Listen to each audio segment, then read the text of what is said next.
शिव महासागर में सभी श्रोताओं ने राम राम।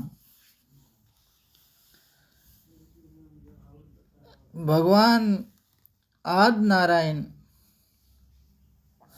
अपने क्षीर सागर में शेषनाग की शैया पर विश्राम कर रहे थे।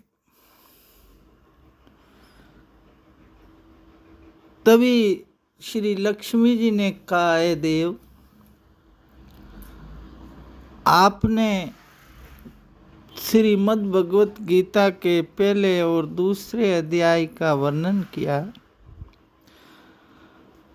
बहुत अच्छी तरह आपने बातें बताई। अब तीसरे अध्याय का मातम मैं आपसे सुनना चाहती हूँ। आप मेरे पर कृपा करके सुनाइए।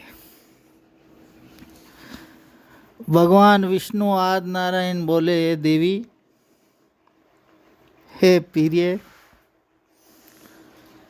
तीसरे अध्याय का मातम बहुत ही उत्तम है। पद्म पुराण में जो जो लिखे हैं वे सब गीता जी के अध्याय का मातम है। प्रिय, जन्म स्थान नामक एक स्थान और नगर था। वहाँ पर एक मूढ़ बुद्धि, जड़ बुद्धि नामक एक ब्राह्मण था जो कौशिक वंश में उत्पन्न हुआ, मगर उसने अपना जातीय धर्म छोड़कर बनिए की वृत्ति में मन लगाए। उसे पराई स्त्रियों के साथ वे विचार करने का व्यसन पड़ गया। वो सदा जुआ खेलता, शराब पीता और शिकार खेलकर जीवों की हिंसा किया करता। इसी प्रकार उसका समय बीतता गया। उसका धन नष्ट हो जाने पर वो व्यापार के लिए बहुत दूर उत्तर दिशा में चला गया। वहां से धन कमाकर घर की ओर लौटा तो बहुत दूर तक का रास्ता उसने तय कर लिया था। एक दिन सूर्यास्त हो जाने पर जब दसों दिशाओं में अंधकार फैल गया, तब एक वृक्ष के नीचे उसे लुटेरों ने डर दबोचा। जैसे ही वो जाके गया, वहीं किसी और नगर ग्राम से 4 लुटेरों ने माल लूट कर लाए हुए थे और लुटेरों के हाथ वो लग गया। तब लुटेरों ने उसे लूटकर उसका धन कोस कर जो सोना, चांदी, अरशपी, मोहरा थी वो सब उस लुटेरों ने उनसे ले ली। तब भी वो नहीं माने और क्रोध में भरकर उसके प्राण ले लिए। उसके धर्म का लोप हो गया। धर्म उसका नष्ट हो गया था, इसलिए उसे अकाल मृत्यु मरना। इसलिए वो बहुत ही बड़ा भयानक प्रेत हुआ, बहुत भयानक प्रेत। उसका पुत्र बड़ा धर्मात्मा और वेदों का विद्वान था। उसने अब तक पिता के लौट आने की राह देखी।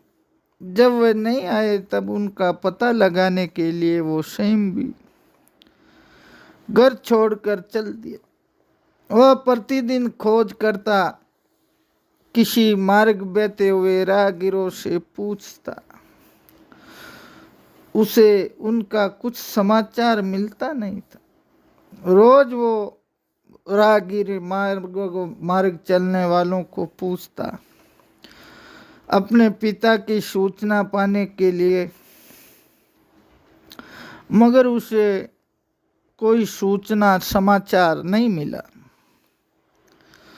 तदंतर एक दिन भगवान की कृपा से एक मनुष्य से उसकी भेंट हुई जो उसके पिता का सहायक था। उससे सारा हाल जानकर उसने पिता की मृत्यु पर बहुत शोक किया। वो बड़ा बुद्धिमान था। बहुत कुछ सोच विचार कर पिता का परलौकिक कर्म करने की इच्छा से आवश्यक सामग्री साथ लेकर उसने काशी जाने का विचार किया। काशी वाराणसी मार्ग में 7-8 मुकाम डालकर वो 9वें दिन उसी वृक्ष के नीचे पहुंचा जहां उसके पिता मारे गए थे। उस स्थान पर उसने भगवान की संध्या उपासना की। गीता जी के 3रे अध्याय का पाठ किया। इसी समय आकाश में बड़ी भयानक आवाज हुई। उसने अपने पिता को भयंकर आकार में देखा। भयंकर आकार में देखा, फिर तुरंत ही अपने सामने आकाश में उसे एक सुंदर विमान दिखाई दिया जो महान तेज से व्यापक था। उसमें अनेक सुंदर घंटिकाएं लगी थी। उसके तेज से समस्त दिशाएं आलोकित हो रही थी।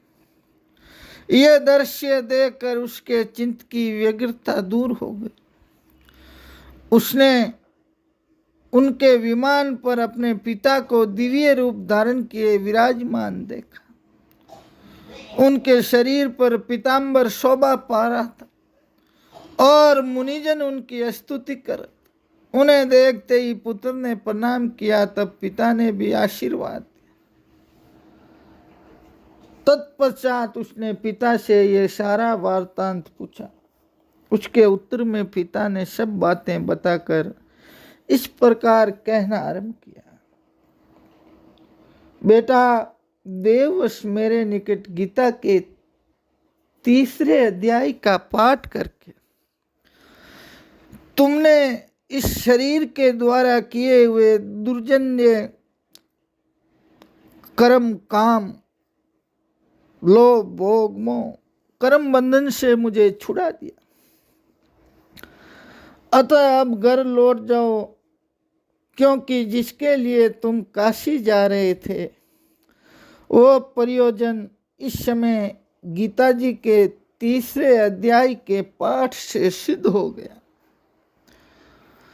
पिता के यूं कहने पर पुत्र ने पूछा था, मेरे हित का उपदेश की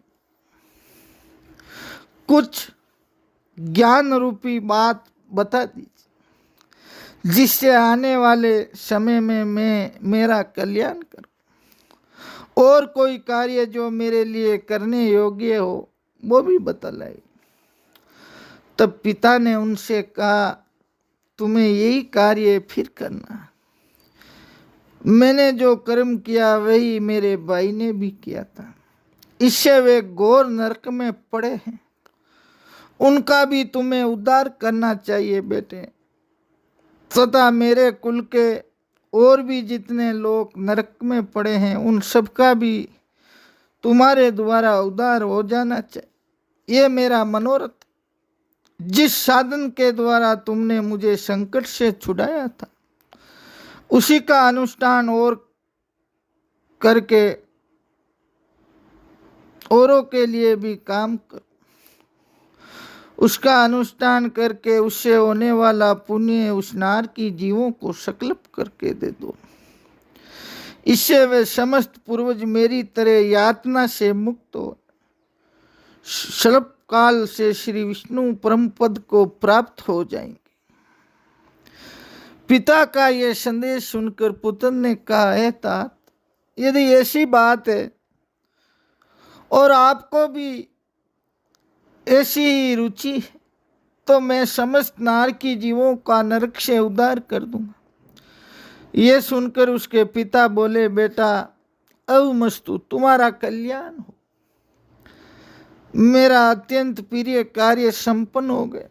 इस प्रकार पुत्र को आश्वासन देकर उसके पिता भगवान विष्णु के परम धाम को चले गए।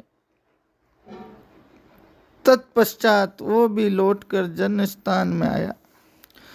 परम सुंदर भगवान श्री कृष्ण के मंदिर में उनके समक्ष बैठकर पिता के आज्ञा आदेश अनुसार गीता के 3रे अध्याय का पाठ करने लगा। उसने नारकी जीवों का उद्धार करने की इच्छा से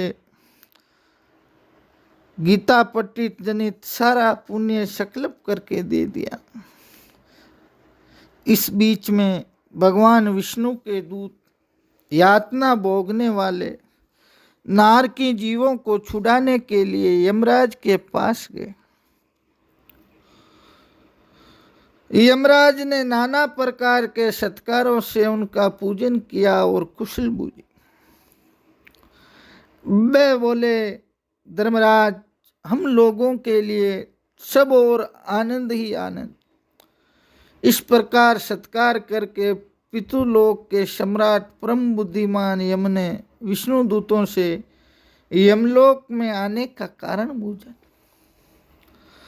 तब विष्णु दूतों ने कहा, यमराज, शेष शया पर शयन करने भगवान विष्णु आदि नारायण हम लोगों को आपके पास कुछ संदेश देने के लिए भेजे। भगवान हम लोगों के मुख से आपकी कुशल पूछते और ये आज्ञा देते हैं कि आप नरक में पड़े हुए समस्त प्राणियों को छोड़ दें।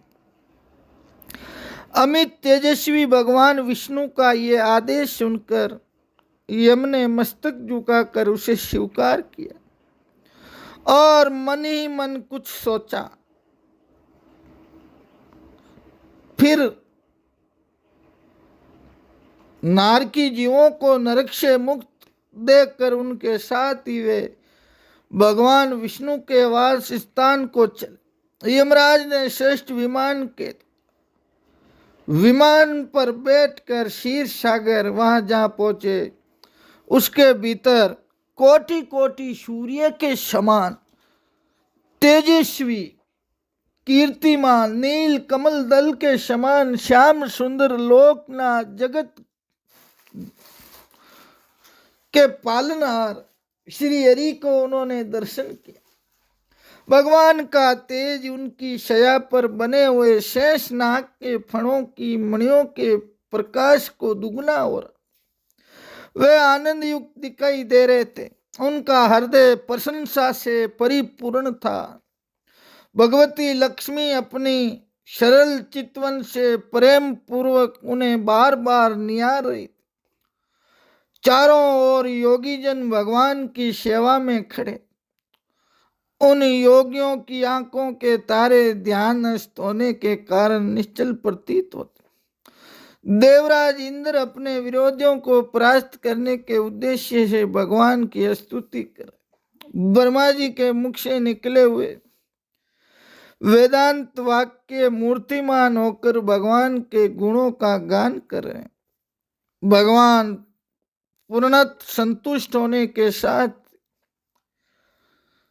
समस्त योनियों की ओर से उदासीन प्रतीत होते। जीवों में से जिन्होंने योग साधना के द्वारा अधिक पुण्य संचय किया, उन सबको एक ही साथ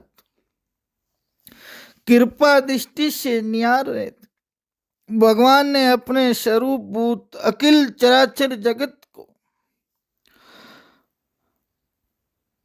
आनंद पूर्ण दृष्टि से आमोदित कर शेष नाग की प्रभा से उभासित एवं सर्वत्र व्यापक दिव्य विग्रह धारण किए नील कमल के सदस्य श्याम वर्णवान श्री हरि ऐसे जान पड़ते थे मानो चांदनी से गिरा हुआ आकाश। आकाश चमक रहा, इस प्रकार भगवान की झांकी। यमराज अपनी विशाल बुद्धि के द्वारा भगवान की स्तुति करने लगे। धर्मराज यमराज ने कहा, हे संपूर्ण जगत का निर्माण करने वाले परमेश्वर, आपका अंतकरण अत्यंत निर्मल है। आपके मुखों से वेदों की प्रादुर्भाव हुआ। आप ही विश्व स्वरूप विद्यादक ब्रह्म, आपको नमस्कार। अपने बल और वेग के कारण अत्यंत दुर्गस प्रतीत होते ऐसे दानवेंद्रों का अभिमान चूर्ण करने वाले भगवान विष्णु को नमस्कार। पालन के समय सत्यमेव शरीर धारण करने वाले विश्व के आधारभूत सर्वव्यापी श्री हरि को नमस्कार। समस्त देहधारियों के पातक राशि को दूर करने परमात्मा को प्रणाम।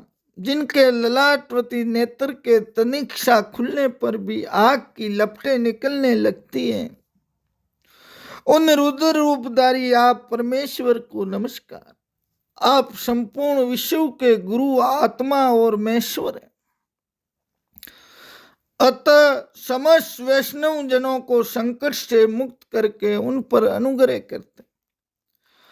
आप माया से विस्तार को प्राप्त हुए, अखिल विश्व में व्यापक होकर भी कभी माया अथवा उससे उत्पन्न होने वाले गुणों से मोहित नहीं होते।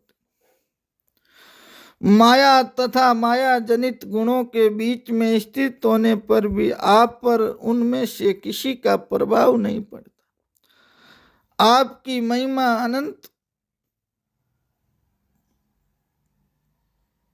अनंत है, जिसका कोई अंत नहीं, क्योंकि आप असीम हैं। फिर आप वाणी के विषय कैसे हो सकते हैं? मेरा मौन रहना ही उचित। इस प्रकार स्तुति करके यमराज ने हाथ जोड़कर कहा, जगत गुरु, आपके आदेश से इन जीवों को गुण रहित होने पर भी मैंने छोड़ दिया। अब मेरे योग्य जो कोई कार्य हो वो आप बताइए। उनके इस प्रकार कहने से भगवान मधुसूदन मेद के समान भगवान आदि नारायण गंभीर वाणी द्वारा मानो अमृत रस से सींचते हुए अपने श्रीमुख से बोले, धर्मराज, तुम सबके प्रति समान भाव रखते हो, लोगों का पाप से उद्धार कर रहे हो। तुम पर देहधारियों का भार रखकर मैं निश्चित हूं। तुम अपना काम करो और अपने लोक को लौट जाओ। यूं कहकर भगवान अंतर्ध्यान हो गए। यमराज भी अपनी पुरी को लौट आए। तब वह ब्राह्मण अपनी जाति के दूर समस्त नारकी जीवों को नरक से उद्धार करके स्वयं विशिष्ट विमान पर बैठ विष्णु धाम को चला गया। भगवान नारायण जी ने कहा है देवी, विष्णु जी ने कहा है लक्ष्मी। गीता जी के 3रे अध्याय का मातम इतना उत्तम और पवित्र है, जिसके सुनने मात्र से सर्व जीवों का कल्याण होता। कुरुक्षेत्र में अर्जुन जी को भगवान श्री कृष्ण शंका का समाधान करते हैं, तब अर्जुन ने प्रश्न किया। उधर कुरुक्षेत्र में भगवान को अर्जुन प्रश्न कर रहे हैं, इधर हस्तिनापुर में महाराज धृतराष्ट्र को संजय बता रहे हैं। अर्जुन ने प्रश्न किया कि हे जनार्दन, यदि कर्मों की अपेक्षा ज्ञान आपके श्रेष्ठ मान्य है, तो फिर हे केशव, मुझे भयंकर कर्मों में क्यों लगाते हैं तथा आप मिले हुए से वचनों से मेरी बुद्धि को मोहित करते हैं। इसलिए उस एक बात को निश्चय करके कहिए कि जिससे मैं कल्याण को प्राप्त हूं। दो बात मत कहिए, एक बात जो निश्चय की हुई हो वो मुझे को बताइए। इस प्रकार अर्जुन के पूछने पर भगवान श्री कृष्ण जी ने कहा, ए अर्जुन, इस लोक में दो प्रकार की निष्ठा मेरे द्वारा पहले कही गई है, ज्ञानियों की ज्ञान योग से और योगियों की निष्काम कर्म योग से। परंतु किसी भी मार्ग के अनुसार कर्मों को स्वरूप से त्यागने की आवश्यकता नहीं, क्योंकि मनुष्य न तो कर्मों को न करने से निष्कर्मता को प्राप्त होता है और न कर्मों को त्यागने मात्र से भगवत साक्षात्कार रूप को सिद्ध को प्राप्त होता तथा सर्वथा कर्मों का स्वरूप से त्याग हो भी नहीं सकता, क्योंकि कोई भी पुरुष किसी भी काल में क्षण मात्र भी बिना कर्म किए नहीं रहता। निसंदेह सभी पुरुष प्रकृति से उत्पन्न हुए, गुणों द्वारा परवश हुए कर्म करते हैं।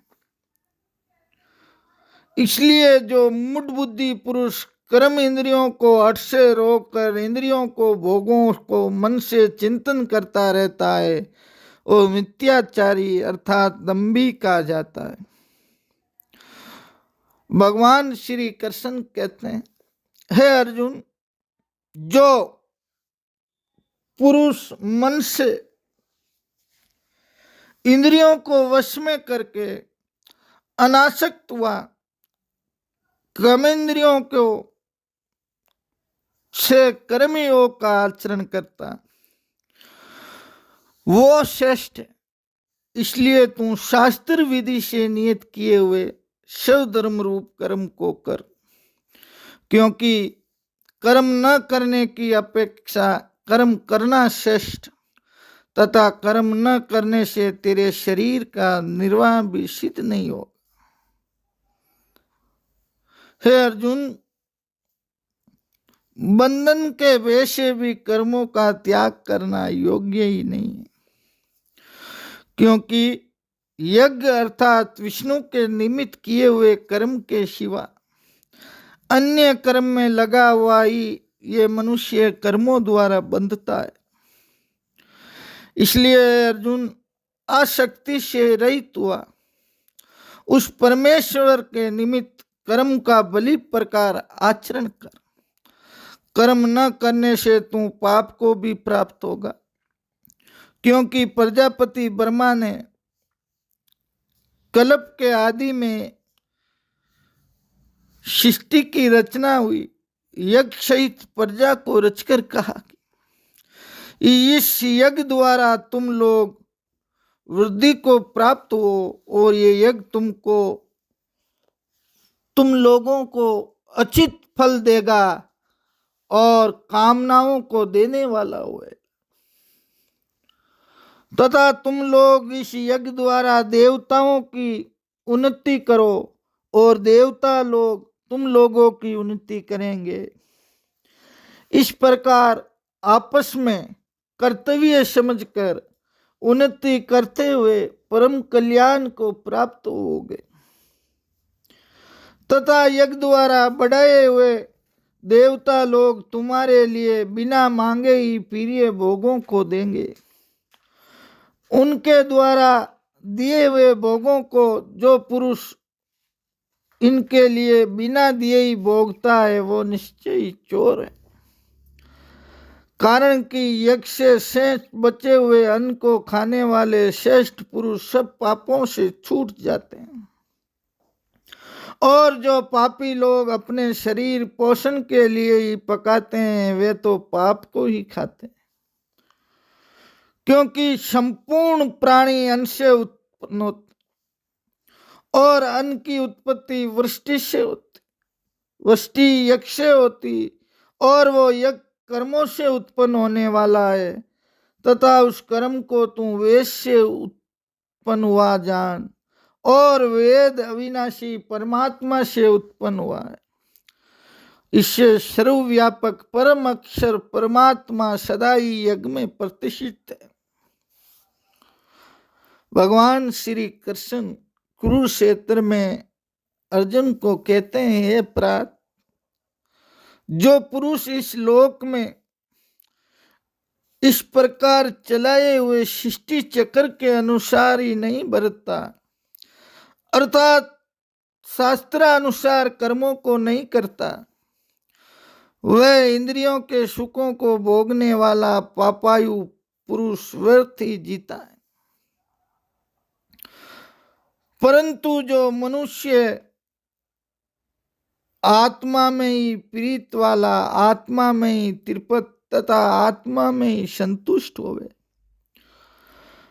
उसके लिए कोई कर्तव्य नहीं, क्योंकि संसार में उस पुरुष का किए जाने से भी कोई प्रयोजन नहीं और न किए जाने से भी कोई प्रयोजन नहीं, तथा इसका संपूर्ण भूतों में कुछ भी स्वार्थ संबंध नहीं है, जो भी उसके द्वारा केवल लोक हितार्थ कर्म किए जाते। भगवान श्री कृष्ण कहते हैं, हे अर्जुन, इसे तू अनासक्त व निरंतर कर्तव्य कर्म का अच्छी प्रकार आचरण कर, क्योंकि अनासक्त पुरुष कर्म करता हुआ परमात्मा को प्राप्त होता है। भगवान श्री कृष्ण मधुसूदन कुरुक्षेत्र में अर्जुन को कहते हैं, इस प्रकार जनकादि ज्ञानी जन भी आसक्ति रहित कर्म द्वारा ही परम सिद्धि को प्राप्त हुए। इसलिए तथा लोक संग्रह को देखता हुआ भी तू कर्म करने को ही योग्य है, क्योंकि श्रेष्ठ पुरुष जो जो आचरण करता है, अन्य पुरुष भी उसके ही अनुसार बरतते हैं। वह पुरुष जो कुछ प्रमाण कर देता है, लोग भी उसी के अनुसार बहते हैं, लोग भी उसी के अनुसार बरतते हैं, लोग भी उसी के अनुसार चलते हैं। जिस मार्ग पर श्रेष्ठ पुरुष चल जाता है वो प्रमाणित कर देता है, संसार भी उसी मार्ग की ओर जाते हैं। इसलिए है अर्जुन, यद्यपि मुझे 3 लोकों में कुछ भी कर्तव्य नहीं तथा कंचित भी प्राप्त होने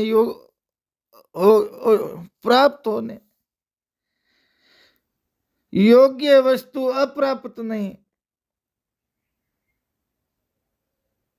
तो भी मैं भी कर्म से ही बरतता हूं। भगवान श्री कृष्ण कुरुक्षेत्र में अर्जुन जी महाराज को कहते हैं, क्योंकि यदि मैं सावधान हुआ कदाचित कर्म से न बरतूं तो ये प्रात सब प्रकार से मनुष्य मेरे बर्ताव के अनुसार बरते, अर्थात मेरे अनुसार बरतने लग जाए, तथा यदि मैं कर्म न करूं तो ये सब लोग भ्रष्ट हो जाएं और मैं वर्ण संकर का करने वाला हूं तथा सारी प्रजा का हनन करूं, अर्थात मारने वाला बनूं। भगवान श्री कृष्ण जी कुरुक्षेत्र में अर्जुन जी को कहते हैं, इसलिए हे भारत, हे गुड़ाकेश, हे शर्वसाची, कर्म में आसक्त हुए अज्ञानी जन जैसे कर्म करते, वैसे ही अनासक्त हुआ विद्वान भी लोक शिक्षा को चाहता हुआ कर्म करे। भगवान श्री कृष्ण मधुसूदन कहते हैं, ज्ञानी पुरुष को चाहिए कि कर्मों में आसक्ति वाले अज्ञानियों की बुद्धि में भ्रम अर्थात कर्मों में असदा उत्पन्न न करें, किंतु स्वयं परमात्मा के स्वरूप में स्थित हुआ और सब कर्मों को अच्छी प्रकार करता हुआ उनसे भी वैसे ही कर्म करावे। हे अर्जुन, वास्तव में संपूर्ण कर्म प्रकृति के गुणों द्वारा किए हुए हैं, तो भी अहंकार से मोहित हुए अंतकरण वाला पुरुष मैं करता हूं ऐसा मान लेता।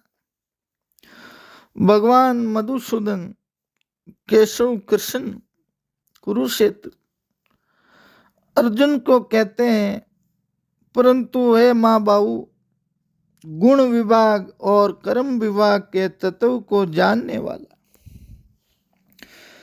गुण विभाग और कर्म विभाग के तत्व को जानने वाला ज्ञानी पुरुष संपूर्ण गुणों में ही बरतते, ऐसे मानकर नहीं आसक्त होता है और प्रकृति के गुणों से मोहित हुए पुरुष गुण और कर्मों में आसक्त होते हैं। उन अच्छी प्रकार न समझने वाले मूर्खों को अच्छी प्रकार जानने वाला ज्ञानी पुरुष चलायमान न करे। भगवान श्री कृष्ण कहते हैं, हे प्रात, तू ध्यान निष्ठ चिंत से संपूर्ण कर्मों को मेरे में समर्पण करके आशा रहित, ममता रहित, संताप रहित हुआ युद्ध कर। भगवान श्री कृष्ण केशव हृषिकेश मधुसूदन कुरुक्षेत्र में अर्जुन को कहते हैं, हे प्रात, जो कोई भी मनुष्य दोष बुद्धि से रहित, श्रद्धा से युक्त, सदा ही मेरे इस मत के अनुसार बरते, वह पुरुष संपूर्ण कर्मों से छूट जाते हैं।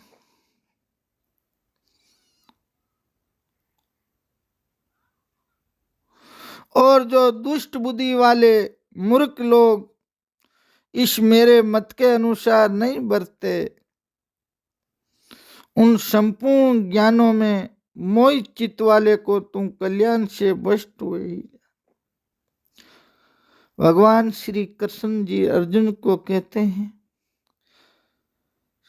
क्योंकि सभी प्राणी प्रकृति को प्राप्त हो अर्थात अपने स्वभाव से परवश हुए कर्म करते। ज्ञानवान भी अपनी प्रकृति के अनुसार चेष्टा करता। भगवान श्री कृष्ण जी कहते हैं, हे प्रात, फिर इसमें किसका हट क्या करेगा? इसलिए मनुष्य को चाहिए कि इंद्रिय के अर्थात सभी इंद्रियों के भोगों में स्थित जो राग देवश 5 ज्ञानेंद्रिय, 5 कर्म इंद्रिय, 11वां मन बुद्धि चित्त, उन दोनों के वश में नहीं हो, क्योंकि इसके वे दोनों ही कल्याण मार्ग में विघ्न करने वाले महान शत्रु। इसलिए उन दोनों को जीतकर सावधान हुआ सब धर्म का आचरण कर। भगवान श्री कृष्ण कहते हैं, क्योंकि अच्छी प्रकार आचरण किए हुए दूसरों के धर्म से गुण रहित भी अपना धर्म अति उत्तम है।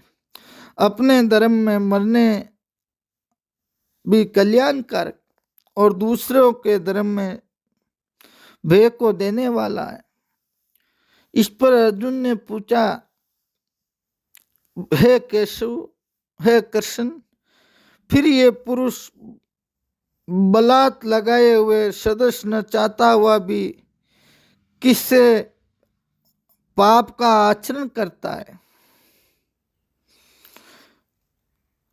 इस प्रकार अर्जुन के पूछने पर श्री कृष्ण महाराज बोले, कुरुक्षेत्र में भगवान श्री कृष्ण जी अर्जुन जी से कहते हैं, हे अर्जुन, रजोगुण से उत्पन्न हुआ ये काम ही क्रोध है,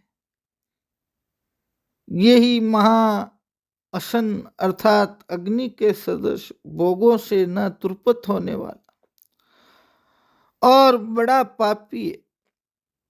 इस विषय में इसको ही तुम वेरी जान।